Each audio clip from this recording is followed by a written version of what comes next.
My dear students, I am Kameswar Prasad from GATE. Welcome once again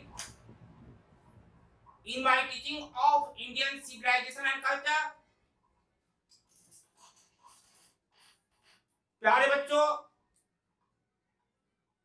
I expect आप लोग corona pandemic के इस catastrophe में अच्छी तरह से अपने जीवन को प्रोसीड कर रहे होंगे। आप सभी स्वस्थ होंगे, खुशहाल होंगे। प्यारे बच्चों, इंडियन सिविलाइजेशन एंड कल्चर के फर्स्ट वीडियो में मैं आप लोग को महात्मा गांधी का इंट्रोडक्शन पढ़ाया था। एट द सेम टाइम इस चैप्टर का फर्स्ट पैरा मैं अच्छी तरह से डिस्कस किया था। आज मैं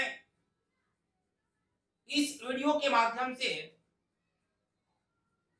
पैरा 2 से पैरा 7 तक पढ़ाने जा रहा हूं। ये पैराज आपकी एग्जामिनेशन के दृष्टिकोण से बहुत ही महत्वपूर्ण है। इन पैराज के अंतर्गत अनेकों इंपॉर्टेंट क्वेश्चंस आएंगे, जैसे question what is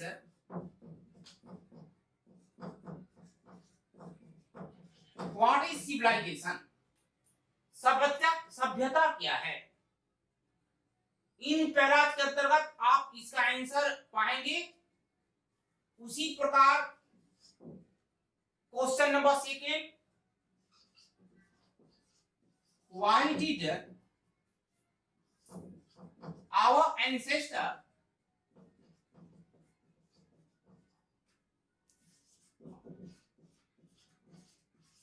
dissuade us from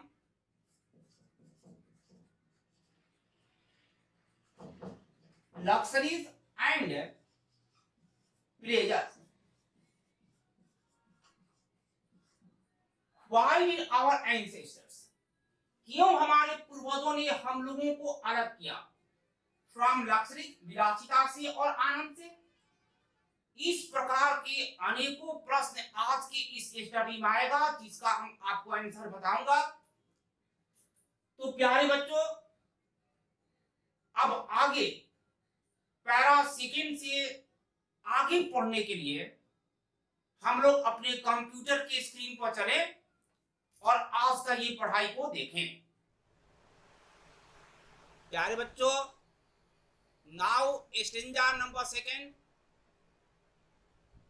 in the midst of all this, इन सभी के मध्य में, midst का मतलब मध्य में, of this इस सभी का, इस सभी के मध्य में, इंडिया remains immovable, स्थिर। डिफिकल्ट मीनिंग्स का पीडीएफ हम आप लोग को दे चुके हैं। इमूवेबल का मतलब स्थिर, India remains immovable, present indefinite tense का ये सेंटेंस है। इंडिया ज्यों का त्यों रहती है, and that is her beauty, और यही इसकी सुंदरता है। वंस अगेन, इस सभी के मध्य में इंडिया रिमेन्स इमूवेबल, इंडिया स्थिर रहती है, ज्यों का त्यों रहती है, and that is her glory, और यही इसकी सुंदरता है। इट इज अ चार्ज, यह एक आरोप है। अ चार्ज मीन्स आरोप है, यह एक आरोप है अगेंस्ट इंडिया, इंडिया के खिलाफ। इंडिया के खिलाफ यह आरोप है कि her people are so uncivilized, uncivilised असभ्य होता है, इसके लोग इतने असभ्य हैं, इग्नोरेंट अज्ञानी हैं, एंड स्टोलिड मंद बुद्धि के हैं। It is a charge against India, यह इंडिया के खिलाफ एक आरोप है कि her people are so uncivilised, इसके लोग इतने असभ्य हैं, अज्ञानी हैं, मंद विद्यु के हैं, दैट कि इट इज नॉट पॉसिबल, यह संभव नहीं है, इट इज नॉट पॉसिबल, यह संभव नहीं है, टू इंड्यूस देम, उनको बतलाना, इंड्यूस का मतलब होता है बतलाना, मनाना, फुसलाना, उनको बतलाना संभव नहीं है, टू एडॉप्ट अपनाने के लिए, एनी चेंज कोई परिवर्तनों को। वंस अगेन, यह भारत के खिलाफ यह आरोप है कि उसकी लोग इतने असभ्य हैं, अज्ञानी हैं, स्टॉलिड हैं कि यह संभव नहीं है, टू इंड्यूस देम, उनको बतला देना, टू एडॉप्ट अपनाने के लिए कोई परिवर्तनों को। It is a charge really against our merit, यह एक आरोप है सचमुच हमारे मेरिट के खिलाफ, यह हमारे मेरिट के खिलाफ आरोप है। महात्मा गांधी कहते हैं कि यह जो आरोप लगता है कि भारत के लोग इतने असभ्य हैं, अज्ञानी हैं, मंद बुद्धि के हैं कि यह कोई परिवर्तन को अपना ही नहीं सकते, यह चार्ज हमारे मेरिट के खिलाफ है। What we have, जो कुछ हम लोग have tasted, यहाँ देखो ये what we have tasted है, ये नाउन क्लॉज कहलाता है, प्रेजेंट परफेक्ट टेंस का सेंटेंस है। हम आप लोग को बताए हैं कि व्हाट से कोई सेंटेंस स्टार्ट हो और क्वेश्चन मार्क नहीं हो, इस व्हाट का हिंदी होता है जो कुछ। व्हाट वी हैव टेस्टेड, जो कुछ भी हम लोग टेस्ट किए हैं, एंड फाउंड और पाए हैं, ट्रू बने सही, on the anvil of our experience, जो कुछ भी हम टेस्ट किए हैं, एंड फाउंड ट्रू और सत्य पाए हैं, on the anvil of experience, अनुभव की सतह पर। एनविल होता है ब्लैक स्मिथ का एक लोहा का प्लेट होता है जिस पर वह विभिन्न प्रकार के आयरन को एक फॉर्म देता है, उसी को एनविल बोलते हैं। हम यहाँ पे इसको पटल बोल रहे हैं। तो व्हाट वी हैव टेस्टेड, जो कुछ भी हमने टेस्ट किया, एंड फाउंड ट्रू और सत्य पाए हैं, on the anvil of experience, on the anvil of experience, experience के एनविल पर, एक्सपीरियंस यानी अनुभव के पटल पर जो कुछ भी हम लोग सत्य पाए हैं, we dare not change, हम लोग उसे चेंज करने का साहस नहीं कर सकते हैं। मेनी, बहुतों ने, यहाँ देखना ट्रस्ट, ट्रस्ट का मतलब होता है प्रहार करना, फेंकना, बहुतों ने फेंका, दिया एडवाइस अपने अनुभव को, अपॉन इंडिया भारत पर, बहुतों ने भारत पर अपने एडवाइस से प्रहार किया, यानी बहुतों ने भारत को अपना उपदेश दिया, एंड सी रिमेन्स स्टेडी, और वह ज्यों का त्यों रहती है। महात्मा गांधी बोलते हैं बहुतों ने भारत को उपदेश दिया कि वह परिवर्तन कर ले, वह नए नए थॉट को अपना ले, पश्चात शैली को अपनाए, बट सी रिमेन्स स्टेडी, लेकिन वह ज्यों का त्यों रहती है। और महात्मा गांधी बोलते हैं दिस इज हर ब्यूटी, यही इसकी सुंदरता है। प्यारे बच्चों, हम यहाँ पर बता दें कि यह ऐसे उसी परिवेश में लिखी गई थी जिस परिवेश में महात्मा गांधी रहते हैं।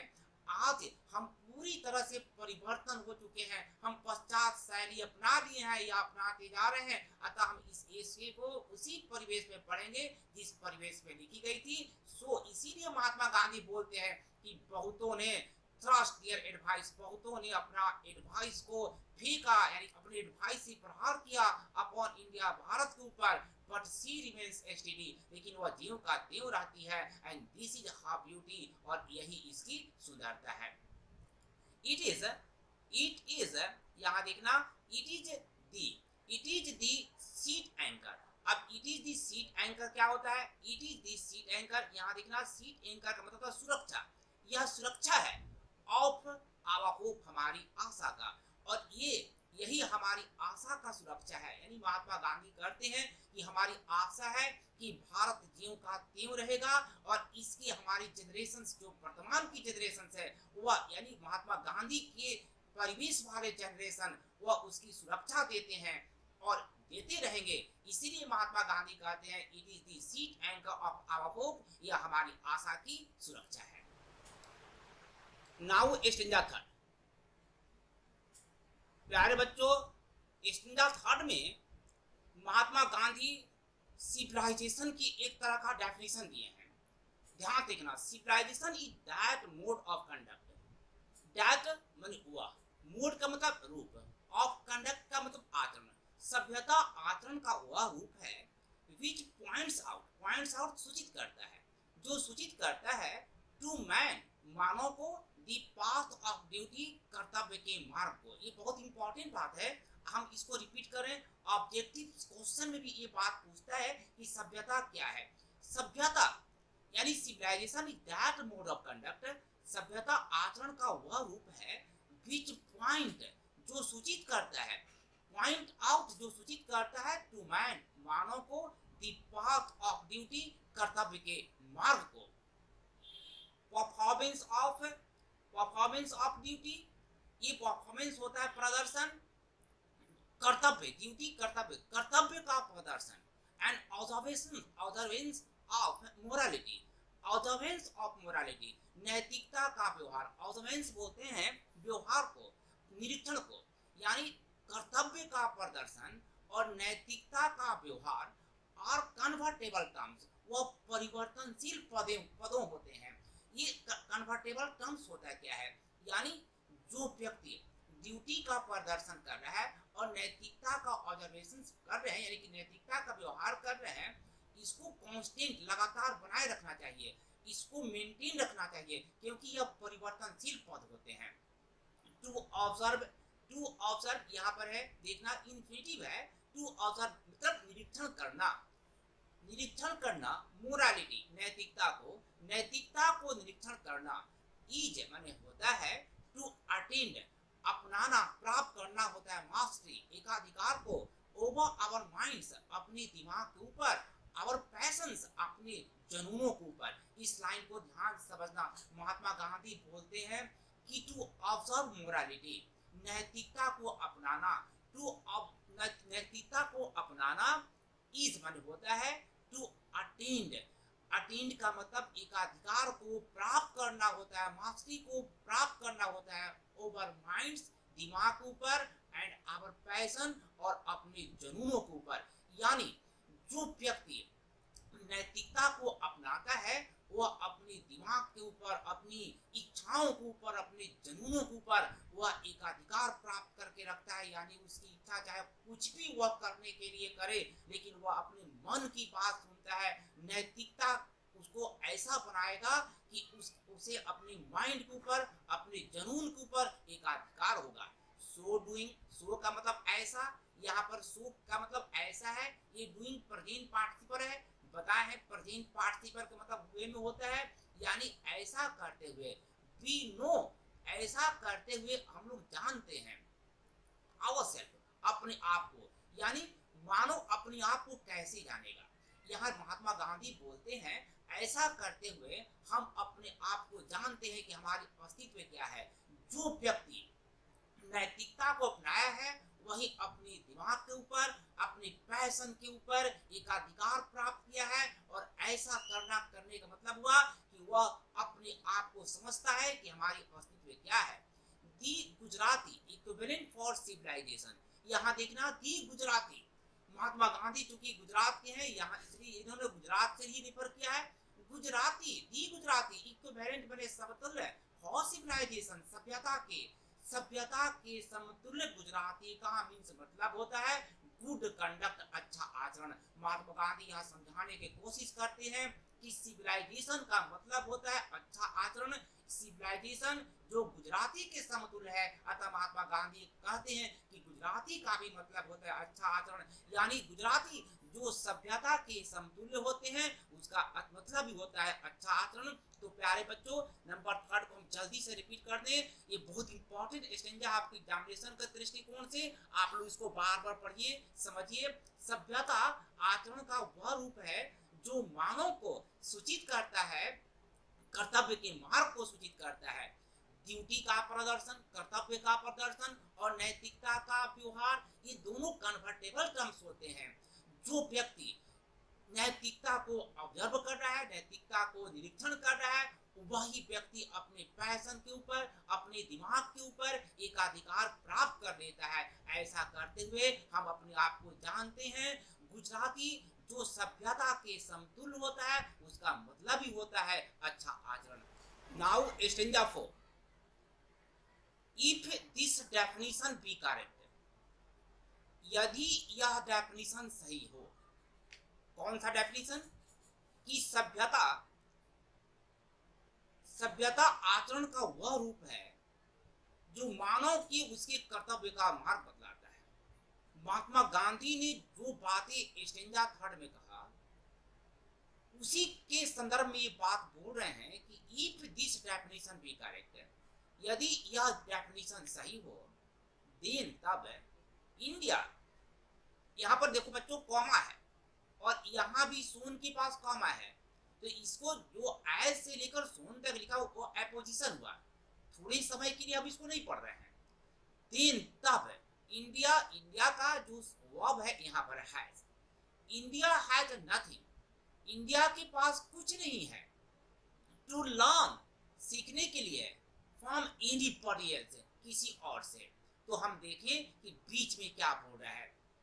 देन तब India as so many writers have sown, अब हम बीच का पढ़ देते हैं। देन तब India as so many writers have sown, तब इंडिया जैसा कि सो मेनी मैंने अनेकों लेखकों ने दिखा चुका है, जैसा कि अनेकों लेखकों ने दिखा चुका है, हैज नथिंग, यानी इंडिया के पास कुछ नहीं है। टू लर्न का मतलब सीखने के लिए, फ्रॉम एनीबॉडी एल्स, किसी और से, इंडिया के पास किसी और से सीखने के लिए कुछ नहीं है। एंड दिस इज, और यह है, एज मैंने जैसा कि, इट शुड बी, इसे होना चाहिए, और यह है जैसा इसे होना चाहिए। देखो इस स्टेंजा को हम पुनः रिपीट कर रहे हैं। If this definition be correct, यदि यह डेफिनेशन सही है, देन तब इंडिया, यहाँ पर एपोजिशन पढ़ देते हैं, इंडिया को बोलते हैं, क्या इंडिया के पास है, as so many writers have shown, जैसा कि अनेकों लेखकों ने दिखाया है। तो फिर से यदि यह डेफिनेशन सही है तो भारत के पास, जैसा कि बहुत राइटरों ने भी बताया है, हैज नथिंग, कुछ नहीं है, टू लर्न, सीखने के लिए, फ्रॉम एनीबॉडी एल्स, किसी और से, एंड दिस इज, और यह है, एज इट शुड बी, जैसा कि इसे होना चाहिए। Stanza number 5, but before stanza number 5 I want to give you a few examples that have come in this stanza। प्यारे बच्चों, स्टेंजा नंबर 5 पढ़ने से पहले हम चाहते हैं कि आपको इस एग्जाम्पल के बारे में बताएं जो इस स्टेंजा में आया है। ज्यों-ज्यों हम ऊपर जाते हैं त्यों-त्यों हम ठंड महसूस करते हैं। इसका यदि आपको अंग्रेजी बनाना है तो पहले ऊपर का हम कंपैरेटिव लिखते हैं, हायर, हाई का कंपैरेटिव हायर, हायर के पहले हम आर्टिकल दी लगाएंगे, दी हायर, दी हायर का मतलब हुआ ज्यों-ज्यों ऊपर, और उसके बाद देखो यहाँ लिखा है हम जाते हैं, तो दी हायर वी गो। उसके बाद फिर इसमें देखेंगे कि एडजेक्टिव कौन है, तो ठंड, ये ठंड क्या एडजेक्टिव है, कोल्ड, तो इसका कंपैरेटिव बना देंगे, the colder we feel, the colder we feel. इस प्रकार के ये इसका स्ट्रक्चर हुआ। ज्यों-ज्यों हम ऊपर जाते हैं त्यों-त्यों हम ठंड महसूस करते हैं। The higher we go, the colder we feel. एक और एग्जांपल नंबर 2, ज्यों ज्यों हम उपज ज्यों ज्यों हम पाते हैं त्यों त्यों हम चाहते हैं। देखो अब इसका इंग्लिश ट्रांसलेट कैसे होगा, यहाँ पर है ना, ज्यों ज्यों हम पाते हैं, तो यहाँ पर क्योंकि कोई भी एग्जेक्टिव या एडवर्ब नहीं है, तो इसको हम सेंस ले लेंगे। ज्यों ज्यों हम पाते हैं मतलब ज्यों ज्यों हम अधिक पाते हैं, एक हम यहाँ पर अधिक का सेंस लेंगे जो एडवर्ब है। अधिक मच होता है, इसका कंपैरेटिव होगा मोर, तो यहाँ पर मच का कंपैरेटिव मोर। तो देखो दी मोर वी गेट, यानी ज्यों ज्यों हम पाते हैं, और फिर देखो त्यों त्यों हम चाहते हैं, यहाँ पर भी एक अधिक का हम सेंस लेंगे मच का, यानी एक एडवर्ब चुन लेंगे, तो उसका हुआ दी मोर दी मोर वी वांट, यानी त्यों त्यों हम चाहते हैं। महात्मा गांधी इसी स्ट्रक्चर पर कुछ लाइन बताए हैं कि ज्यों ज्यों हमारा दिमाग अधिक पाता है त्यों त्यों वह अधिक चाहता है। ये दोनों बातें स्टेंजा नंबर 5 में आएगा, तो इसलिए स्टेंजा नंबर 5 पढ़ने से पहले इस स्ट्रक्चर को देख लें। और प्यारे बच्चों, जब हम आपको डिग्री पढ़ाएंगे कंपैरेटिव डिग्री, तो बहुत सारा इस स्ट्रक्चर के बारे में और सी बहुत सारी बातें बताएंगे। तब तक हम अब स्टेंजा नंबर 5 पढ़ें। वी नोटिस, हम देखते हैं कि mind is a restless bird, हम देखते हैं कि दिमाग एक बेचैन पक्षी है। द मोर इट गेट्स, ज्यों ज्यों यह पाता है, द मोर इट्स वांट्स, त्यों त्यों यह चाहता है। प्यारे बच्चों, अभी अभी हम आपको ये एग्जाम्पल बताए थे कि ज्यों ज्यों हम लोग पाते हैं त्यों त्यों चाहते हैं। वही स्ट्रक्चर यहाँ पर रिपीट हो रहा है कि दिमाग, हम देखते हैं कि दिमाग एक बेचैन पक्षी है। द मोर इट गेट्स, ज्यों ज्यों यह पाता है, द मोर इट वांट्स, त्यों त्यों यह चाहता है। एंड स्टिल, एंड तथा, स्टिल का मतलब तो भी रिमेन्स अनसेटिस्फाइड, तो भी रिमेन्स प्रेजेंट इंडेफिनिट है, तो भी रहता है अनसेटिस्फाइड, असंतुष्ट, तो भी असंतुष्ट रहता है। ये महात्मा गांधी के द्वारा इस चैप्टर का बहुत ही गुड एक सरमन है कि हम देखते हैं कि दिमाग एक बेचैन पक्षी है, ज्यों ज्यों यह पाता है त्यों त्यों यह चाहता है, एंड स्टिल रिमेन्स अनसेटिस्फाइड, और तो भी यह असंतुष्ट रहता है। अगेन वही सेम स्ट्रक्चर पर आधारित ये सेंटेंस है।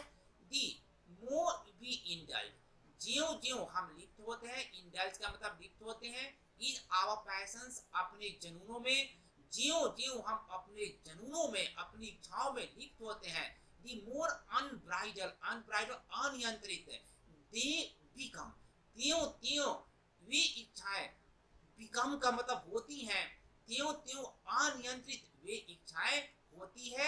यहाँ यहाँ लिखा हुआ है, देखना, बिकम, एक बार फिर से रिपीट करते हैं। The more we indulge in our passion, ज्यों ज्यों हम अपने पैशन में, अपने जुनूनों में लिप्त होते हैं, दी मोर अनब्राइडल दे बिकम, त्यों त्यों अनियंत्रित दे बिकम वे हो जाती हैं। महात्मा गांधी कहते हैं कि जैसे जैसे हम अपनी इच्छाओं में वृद्धि करते हैं, वैसे वैसी हमारी इच्छाएं बढ़ती जाती है। आवर एंसेस्टर्स, हमारे पूर्वज, देयरफॉर मैंने इसलिए, सेट करते हैं, अ लिमिट, एक सीमा को, टू आवर इंडल्जेंस, हमारी लिप्तता का, इसलिए हमारे पूर्वजों ने हमारी लिप्तता का, कितने धन दौलत में हमें लिप्त होना चाहिए, कितनी धन दौलत चाहिए, कैसी हमारी रहन सहन होना चाहिए, इसीलिए हमारे पूर्वज ने यहाँ देयरफॉर बीच में डाला हुआ है पोजीशन के रूप में, यहाँ पर कॉमा, यहाँ भी कॉमा है। इसी हमारे पूर्वजों ने इसीलिए सेट करते हैं, मतलब निर्धारित करते हैं, एक सीमा को निर्धारित करते हैं, टू आवर इंडल्जेंस, हमारे लिप्तता का, देखा, उन्होंने देखा, ये पास्ट इंडिफिनिट, उन्होंने देखा, दैट मैंने कि हमारे पूर्वजों ने देखा, यहाँ किसको सूचित कर रहा है, हमारे पूर्वजों को, उन्होंने देखा कि हैप्पीनेस, खुशियां, वास मैंने थी, लार्जली मैंने बड़े पैमाने पर, मुख्य रूप से, अ मेंटल कंडीशन, हमारे पूर्वजों ने देखा कि खुशियां मुख्य रूप से, मुख्यतः मेंटल कंडीशन, मानसिक अवस्था पर निर्भर करता है। एक बार फिर से देखते हैं, उन लोगों ने देखा, हमारे पूर्वजों ने देखा कि हमारी खुशियां हमारी जो खुशियां हैं आज लार्जली मैंने मुख्य तौर पर एक मेंटल कंडीशन, मानसिक अवस्था पर निर्भर करती है। हम अपनी मानसिक अवस्था से ही अपनी खुशियों को ला सकते हैं। अब हम लोग नाउ एक बार रिपीट कर लेते हैं। हम देखते हैं कि दिमाग एक बेचैन पक्षी है। ज्यों ज्यों यह पाता है त्यों त्यों वह चाहता है, तो भी वह असंतुष्ट रहता है। ज्यों ज्यों हम अपनी इच्छाओं में लिप्त होते हैं, त्यों त्यों वे इच्छाएं अनियंत्रित होती जाती है। इसीलिए हमारे पूर्वजों ने हमारी लिप्तता का एक सीमा निर्धारित किया। उन्होंने देखा कि हमारी खुशियां मुख्य रूप से हमारी मानसिक अवस्था होती है। Now stanza number 6। A man is not necessarily happy. A man, एक आदमी, is not necessarily, नहीं होता है आवश्यक रूप से हैप्पी। प्यारे बच्चों, महात्मा गांधी बोल रहे हैं कि एक व्यक्ति आवश्यक रूप से खुश नहीं होता, आवश्यक रूप से खुशी नहीं होता, बिकॉज क्योंकि ही इज रिच, क्योंकि वह धनी है। और अनहैप्पी और दुखी भी नहीं होता, बिकॉज क्योंकि ही इज पुअर, क्योंकि वह गरीब है। ये कैसा स्ट्रक्चर बना है, ध्यान से देखना। A man is not necessarily happy, एक आदमी आवश्यक रूप से खुशी नहीं होता, यानी खुश नहीं होता, क्योंकि वह धनी है। और इसी से अनहैप्पी है ना। और इसी तरह a man is not necessarily unhappy, एक आदमी आवश्यक रूप से दुखी नहीं होता, क्योंकि ही इज पुअर, क्योंकि वह गरीब है। इसका मतलब हुआ कि यह जरूरी नहीं है कि जो व्यक्ति धनी है वह काफी खुश है और जो व्यक्ति गरीब है वह दुखी है। ऐसी बात नहीं है। एक बार फिर से देख लेते हैं। एक आदमी आवश्यक रूप से खुश नहीं होता, क्योंकि वह धनी है, और दुखी भी नहीं होता, क्योंकि वह गरीब है। दी रिच आर ऑफन सीन, ये प्रेजेंट इंडिफिनिट का पैसिव सेंटेंस है। दी रिच, देखो, दी रिच आर ऑफन सीन, धनियों को प्राय दुखी देखा जाता है। टू बी माने होते हुए, अनहैप्पी का मतलब दुखी। यानी यहाँ पर धनियों क्यों बोल रहे हैं, ये आप लोग जानते हो ना। रिच एक एडजेक्टिव है और एडजेक्टिव के पहले दी लगाकर इसको नाउन बनाया गया है, और ये हो गया धनी लोग। The rich are often, often seen, धनियों को हमेशा पैसिव का जब भी हिंदी निकालते हैं तो सब्जेक्ट के साथ जरूर को बोलते हैं। धनियों को प्राय देखा जाता है, टू बी माने होते हुए, अनहैप्पी माने दुखी, धनियों को प्राय दुखी होते हुए देखा जाता है। The poor to be happy, and गरीबों को टू बी हैप्पी, खुश होते हुए देखा जाता है। महात्मा गांधी बोलते हैं कि एक आदमी ऐसा नहीं है कि वह काफी खुश है क्योंकि वह धनी है, और ऐसा भी नहीं है कि वह काफी दुखी है क्योंकि वह गरीब है। अरे, धनियों को भी हम सामान्यतः दुखी देखते हैं और गरीबों को भी खुश देखते हैं। महात्मा गांधी बोलते हैं, million will always remain poor, millions, millions हमेशा रहेंगे, हमेशा रहेंगे। क्या रहेंगे? रिमेन्स फ्यूचर इंडिपेंडेंस पुअर, हमेशा मिलियंस हमेशा गरीब रहेंगे, बिलियंस हमेशा गरीब रहेंगे। ऑब्जर्विंग, यहाँ देखना प्रेजेंट पार्टिसिपल है। ऑब्जर्विंग, निरीक्षण करते हुए। हम बताए ना प्रेजेंट पार्टिसिपल हिंदी हुए में होता है निरीक्षण करते हुए। ऑल दिस, इस सभी का, इसी सभी का निरीक्षण करते हुए आवर एंसेस्टर्स, हमारे पूर्वजों ने डिसवेडेड, डिसवेडेड माने अलग किया, मना किया, अस माने हम लोगों को अलग किया, फ्रॉम लक्सरीज, विलासिता से, एंड प्लेजर्स, और प्लेजर्स का मतलब आनंद से, प्लेजर से और विलासिता से हम लोगों को, हमारे पूर्वजों ने इन्हीं सभी बातों को निरीक्षण करते हुए हम लोगों को अलग किया। तो प्यारे बच्चों, याद करो, हम अभी अभी अपने इंट्रोडक्शन में बोले थे कि आपके एग्जामिनेशन के दृष्टिकोण से बहुत ही महत्वपूर्ण प्रश्न, क्वेश्चन इन सभी स्टेंजा में पूछेगा। तो हम आप लोग को एक क्वेश्चन अभी भी बताए हैं कि क्यों हमारे पूर्वजों ने हमें लक्सरीज एंड प्लेजर से अलग किया। why did our ancestors dissuade us from luxury and pleasures? तो जिसको इसका आंसर यहाँ मिल रहा है, हम सभी ये सब आंसर्स को आपको पीडीएफ में देंगे। तो एक बार हम फिर से देख लें कि इसलिए हमारे पूर्वजों ने हम लोगों को लग्जरी और प्लेजर से अलग किया, क्योंकि यह जरूरी नहीं है कि धनी हमेशा खुश रहेंगे और गरीब दुखी रहेंगे। धनियों को भी दुखी देखा जाता है और गरीबों को भी खुश देखा जाता है। मिलियंस तो हमेशा गरीब ही रहेंगे। इन्हीं सभी बातों का निरीक्षण करते हुए हमारे पूर्वजों ने हम लोगों को लग्जरी एंड प्लेजर से अलग रहने के लिए कहा। यहाँ पर हम इस लाइन को पढ़ाने से पहले हम आपको एक बार फिर वही बात को रिपीट कर दें कि यह ऐसे महात्मा गांधी का जो परिवेश था उसी परिवेश के अनुसार लिखी गई है। आज के परिवेश में यदि हम बात करें, जो भी बातें लिखी हुई है आज के परिवेश में हम बात करें तो ये हम लोग जो भी बात यहाँ पर बताई जा रही है उसमें से अधिकांश झूठा साबित हो जाएगा, गलत साबित होगा, क्योंकि आज हम लोग पूरी तरह से परिवर्तनशील समाज में चल रहे हैं। विज्ञान का सहारा लेते हैं, हम आज मशीनों का उपयोग करते हैं, लेकिन महात्मा गांधी इन सभी बातों को आलोचना करते हुए ये बात बोलते हैं कि जैसा हमारे पूर्वजों ने महात्मा गांधी बोलते हैं, यानी कि वो अपने पूर्वजों की बात बोल रहे हैं कि जैसा हमारे पूर्वजों ने हमारी भारत की संस्कृति की सभ्यता का जो भी फाउंडेशन रखा था वो हम लोग आज मेंटेन करते हैं। हजारों वर्षों की कृषि की पद्धति भी हम आज वही मेंटेन करते हैं। हजारों वर्षों की हमारे एजुकेशन भी ज्यों का त्यों है। कोई भी लाइफ कोडिंग कंपटीशन नहीं है, यानी कि जीवन को खत्म करने वाला कोई कंपटीशन नहीं है। इस तरह के अनेकों बातों महात्मा गांधी यहाँ पर बोल रहे हैं, लेकिन आज के परिवेश में देखा जाए तो वह गलत साबित हो जाएगा। लेकिन हम लोग जैसी परिवेश में लिखी गई है उसी परिवेश में हम लोग पढ़ेंगे। यहाँ देखिए, वी हैव मैनेज, हम लोग मैनेज कर चुके हैं, प्रेजेंट परफेक्ट टेंस है।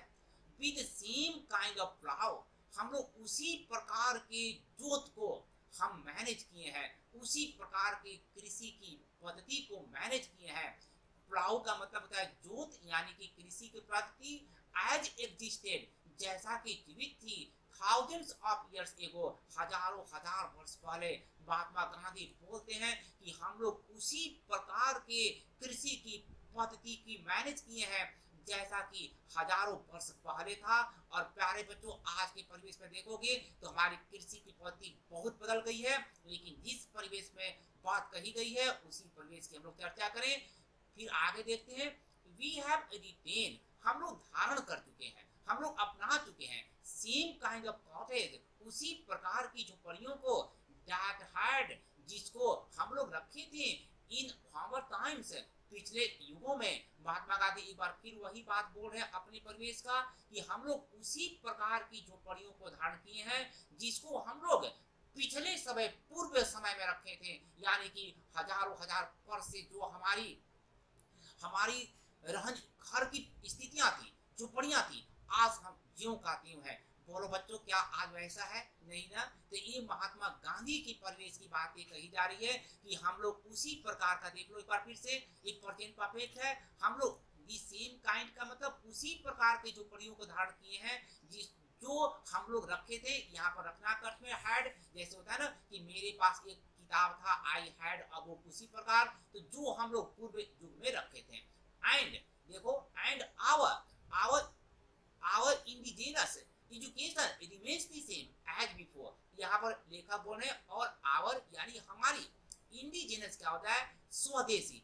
आवर इंडिजिनस यानी स्वदेशी एजुकेशन रिमेन्स बने रहता है, दी सेम, समान, एज बिफोर, पहले की तरह। तो देख लो, यहाँ महात्मा गांधी बोलते हैं कि हमारी जो स्वदेशी शिक्षा है वह पहले के समान ज्यों का त्यों रहती है। आज हम लोग कितना परिवर्तन कर चुके हैं, लेकिन फिर भी महात्मा गांधी अपने परिवेश की बातें लिख रहे हैं कि हमारी स्वदेशी शिक्षा आज भी ज्यों का त्यों रहती है।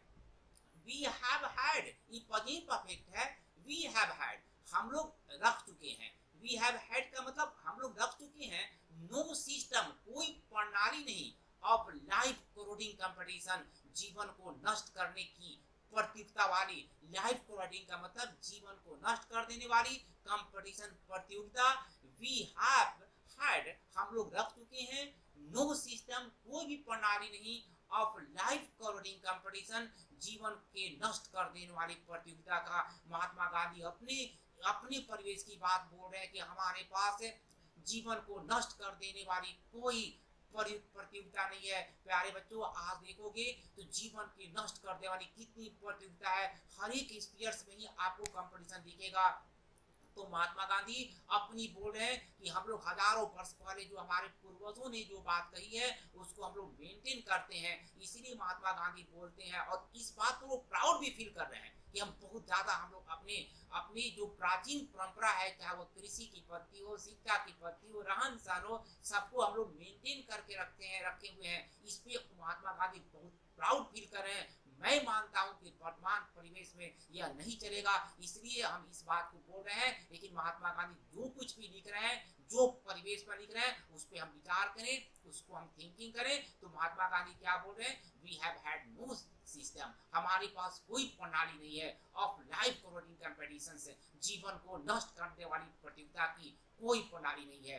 ईच फॉलो, प्रत्येक, देखो पास्ट इंडिफिनिट है, प्रत्येक ने फॉलो किया, अनुसरण किया हिज ओन ऑक्यूपेशंस, अपने पेशा को, और ट्रेड, अपने व्यापार को। प्रत्येक ने अपने पेशा, अपने व्यापार को फॉलो किया, एंड चार्ज, और वह मांगा, मींस वह चार्ज किया अ रेगुलर वेज, एक नियमित मजदूरी को। महात्मा गांधी बोलते हैं कि प्रत्येक ने, each followed his own occupations, प्रत्येक ने अपने ही पेशा को, अपने ही व्यापार को फॉलो किया, एंड चार्ज, और चार्ज किया एक रेगुलर वेज, ये नियमित मजदूरी को, एक नियमित वेज को चार्ज किया।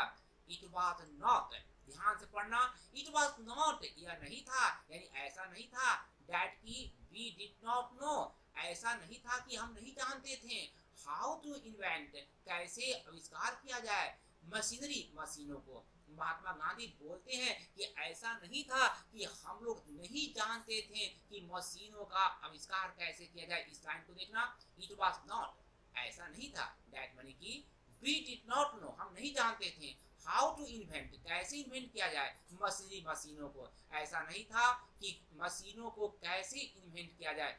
बट, बल्कि आवर, बल्कि आवर, देखना, बल्कि हमारे फोरफादर्स, ये फोरफादर्स क्या है? पूर्वज, बल्कि हमारे पूर्वज जानते थे, न्यू का मतलब पास्ट इंडिफिनिट, बट हमारे पूर्वज जानते थे कि इफ वी सेट, यदि हम सेट कर दें, निर्धारित कर लें, आवर हार्ट्स, अपने हृदय को, आफ्टर सच थिंग्स, ऐसे चीजों के पीछे, ये आफ्टर क्या है? पीछे का बात है, आफ्टर में की बात होता है, आफ्टर में के पीछे भी होता है। महात्मा गांधी बोल रहे हैं, लेकिन ऐसा नहीं था, एक बार फिर से हम रिपीट कर दें, ऐसा नहीं था कि हम लोग नहीं जानते थे हाउ टू इन्वेंट मशीनरी, मशीनों का आविष्कार कैसे किया जाए, बट आवर फोरफादर, बल्कि हमारे पूर्वज जानते थे कि इफ वी सेट, यदि हम सेट करते लगा दें, आवर हार्ट्स, अपने हृदय को, आफ्टर समथिंग, ऐसी चीजों के पीछे, वी कुड बिकम स्लेव्स, तो हम लोग गुलाम हो जाएंगे, एंड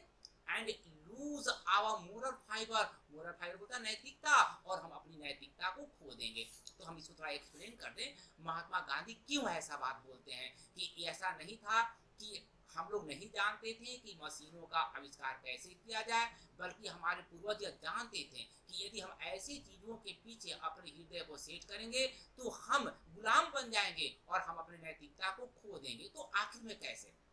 महात्मा गांधी यहाँ पर इस लाइन से विज्ञान का घोर आलोचना करते हैं। महात्मा गांधी बोलते हैं कि हमारे पूर्वज जानते थे कि मशीनों का इस्तेमाल कैसे किया जाए, कैसे इसका इन्वेंशन किया जाए, लेकिन वो इस इन्वेंशन पर ध्यान नहीं दिए, क्योंकि वो जानते थे कि मशीनों के माध्यम से नंबर ऑफ न्यू डिवाइसेस सामने आएगी, और न्यू डिवाइसेस यानी कि यंत्र सामने आएंगे, नए नए खोज सामने आएंगे, तो मानव में लालच उत्पन्न होगा, और जब लालच उत्पन्न होगा तो निसंदेह हम अपनी नैतिकता को खो देंगे, और साथ ही साथ हम पूरी तरह मशीनों का गुलाम हो जाएंगे, जैसा कि आज हम हैं।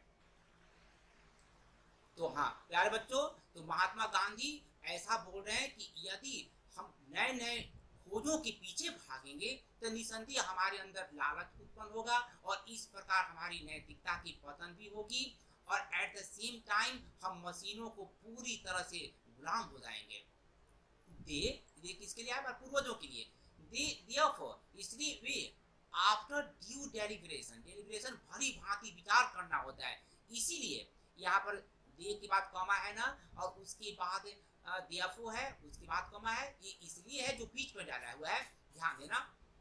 इसीलिए ये देयरफॉर इसलिए दे माने हमारे पूर्वज वे आफ्टर ड्यू डेलिब्रेशन भली भांति, ये उचित डिलिब्रेशन में विचार विमर्श के बाद, यानी इसीलिए हमारे पूर्वज उचित विचार विमर्श के बाद डिसाइड निर्णय किए। ये पास्ट इंडिपेंडेंस है, यहाँ पर दे डिसाइडेड है, उन्होंने निर्णय किया, लेकिन बीच में लिखा हुआ है आफ्टर ड्यू डेलिब्रेशन उचित विचार विमर्श के बाद। इसीलिए हमारे पूर्वज ने उचित विचार विमर्श के बाद डिसाइड निर्णय किया दैट की वी का मतलब हम लोग, वी शुड ओनली डू हमें केवल करना चाहिए, व्हाट जो कुछ वी कुड हम लोग कर सकते थे, विद आवर हैंड्स अपने हाथों से, एंड फीट्स अपने पैरों से। तो निसंदेह इससे पता चलता है कि महात्मा गांधी कितनी मशीनी एज का घोर विरोधी है। इसलिए उन्होंने इसीलिए महात्मा गांधी बोलते हैं, इसलिए हमारे पूर्वजों ने ड्यू डेलिब्रेशन के बाद यह निर्णय किया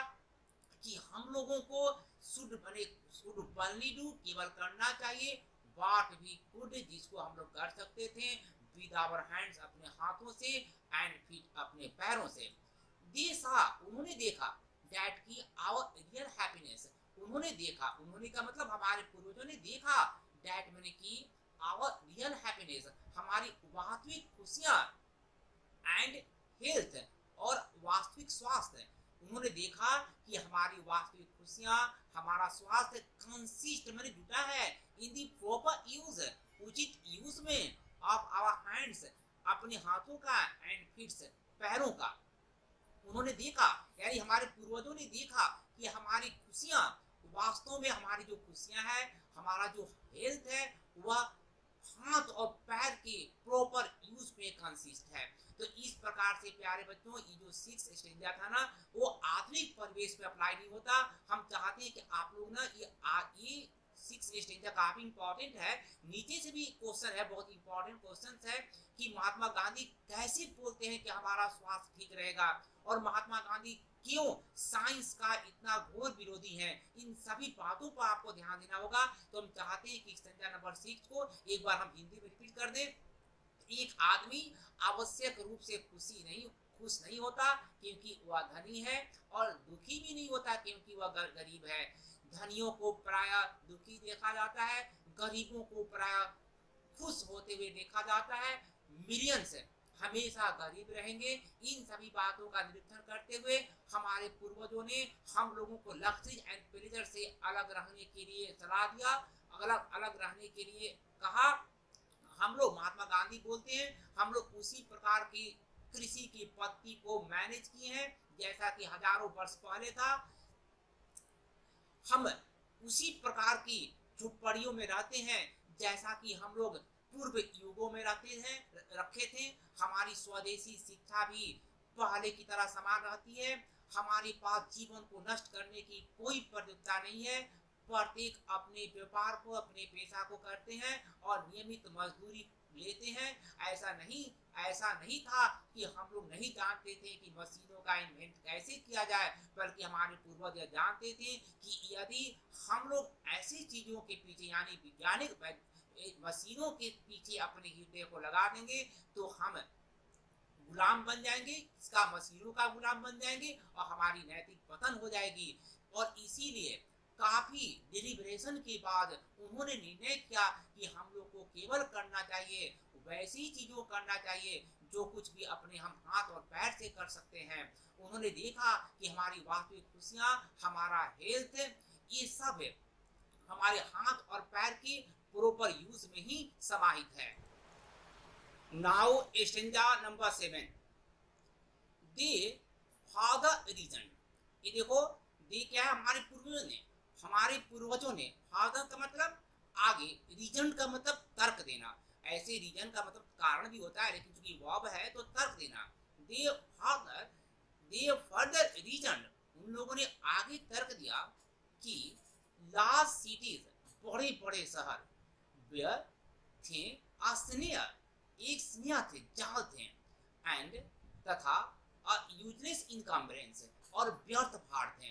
प्यारे बच्चों देखो, ये है ना फर्दर, ये फर्दर हम आपको बताए हैं सब मीनिंग। रीजन मैंने तर्क देना, यहाँ देखो स्नेह मीन जाल, यूजलेस मैंने व्यर्थ, इनकम्बरेंस मैंने भार। अब ऐसे पढ़ते हैं दे फर्दर रीजन्स, उन लोगों ने आगे तर्क दिया कि Lahore city snare, Lahore city एक जाल थे। ये तर्क दिया कि लाहौर सिटी एक जाल था, एंड यूजलेस इनकम्बरेंस और व्यर्थ भार था। एक बार फिर से देख लो, दे फर्दर रीजन, उन लोगों ने आगे तर्क दिया कि Lahore city were a snare, Lahore city एक जाल था, एंड यूजलेस इनकम्बरेंस और व्यर्थ भार था, and the people would not be happy, and the people and लोग would not be happy, खुश नहीं होंगे, in them, उनमें, यानी कि उन शहरों में, उन बड़े बड़े शहरों में, और लोग उन बड़े बड़े शहरों में खुश नहीं होंगे। that, और की, यहाँ that का मतलब और की, there would be gangs of thieves, और की वहां पर चोरों का गैंग होगा, एंड अब हम पेज पलटते हैं बच्चों।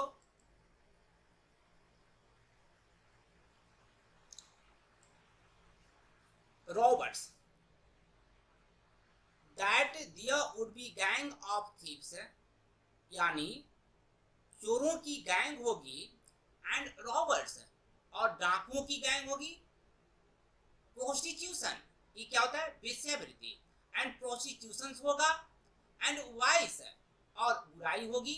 तो पूरा हम ऐसे पढ़ेंगे कि there would be gangs of thieves and robbers and prostitutions and vice, यानी गैंग्स, ये थीव्स का एंड रॉबर्ट्स का, प्रोस्टिट्यूशंस का, वाइस का गैंग होगा। फ्लरिशिंग, बढ़ते हुए, इन देम, उनमें, ये फ्लरिशिंग क्या है, प्रेजेंट पार्टिसिपल है, उनमें, यानी कि बड़े बड़े शहरों में। तो महात्मा गांधी क्या बोल रहे हैं कि बड़े बड़े शहरों में there would be gangs of thieves, चोरों का गैंग होगा, एंड रॉबर्ट्स का गैंग होगा, प्रोस्टिट्यूशन की गैंग होगी, और वाइस भी होगा, फ्लरिशिंग में बढ़ते हुए, इन दैम, उनमें, एंड दैट, और की, वो वुड बी रॉब्ड, और गरीबों को लूट लिया जाएगा। The and poor means poor men, and that माने और की, पुअर मेन, गरीब व्यक्तियों को, वुड बी रॉब्ड, लूटा जाएगा। ये फ्यूचर इंडेफिनिट का पैसिव है, गरीब व्यक्तियों को लूट लिया जाएगा। बाय दी रिच मैन, धनी व्यक्तियों के द्वारा, धनी व्यक्तियों के द्वारा गरीबों को लूट लिया जाएगा। दियरफॉर, इसलिए वे हमारे पूर्वज, इसलिए वे सेटिस्फाइड, संतुष्ट थे, विद स्मॉल विलेजेस, छोटे छोटे शहरों में, इसलिए हमारे पूर्वज छोटे छोटे शहरों में संतुष्ट हैं। यहाँ से आपका दो क्वेश्चन काफी इंपॉर्टेंट है। पहला क्वेश्चन कि हमारे पूर्वज छोटे छोटे शहरों में क्यों संतुष्ट हैं, और हमारे पूर्वजों ने बड़े बड़े शहरों को आलोचना क्यों किया। तो प्यारे बच्चों, ये 7 तक हम लोग पढ़ लिए, एक 7 को हम पूरा रिपीट कर रहे हैं। वे आगे तर्क दिए कि लार्ज सिटी, बड़े बड़े शहर जाल थे, व्यर्थ भार थे, और लोग उनमें खुश नहीं होंगे, और कि वहां चोरों का, रॉबर्स का, प्रोस्टिट्यूशंस का गैंग होगा, बुराई फैलती रहेगी। फ्लरिश का मतलब थ्राइविंग होता है, फैलती रहेगी उनमें, और गरीब को, धनियों को द्वारा लूट लिया जाएगा। इसलिए हमारे पूर्वज छोटे छोटे गांव में काफी खुश थे। तो प्यारे बच्चों, इस वीडियो में हम लोग 7 तक पढ़ चुके हैं। 8 से ऑनवर्ड्स हम लोग नेक्स्ट वीडियो में पढ़ेंगे। नेक्स्ट वीडियो को आप लोग देखना ना भूलें, क्योंकि नेक्स्ट वीडियो बहुत ही इंपॉर्टेंट क्वेश्चन लेकर आएगा, जैसे कि what is the distinguishing features of modern civilisation, modern civilisation का विशिष्ट लक्षण क्या है। इस प्रकार का अनेकों क्वेश्चन रहेगा, जो हम लोग 8 से ऑनवर्ड नेक्स्ट वीडियो में पढ़ेंगे। तब तक आप इन 2 से लेकर 7 नंबर तक का वीडियो को, ये स्टेंजा को काफी एक बार फिर से पढ़ें। तब तक आप 2 नंबर स्टेंजा नंबर 2 से स्टेंजा नंबर 7 को बार बार पढ़ें, पूरा पढ़ें, अच्छी तरह से पढ़ें। और हम आशा करते हैं कि आप लोग हमारी इस स्टडी को बहुत अच्छा से एंजॉय करते होंगे। तब तक के लिए थैंक यू वेरी मच।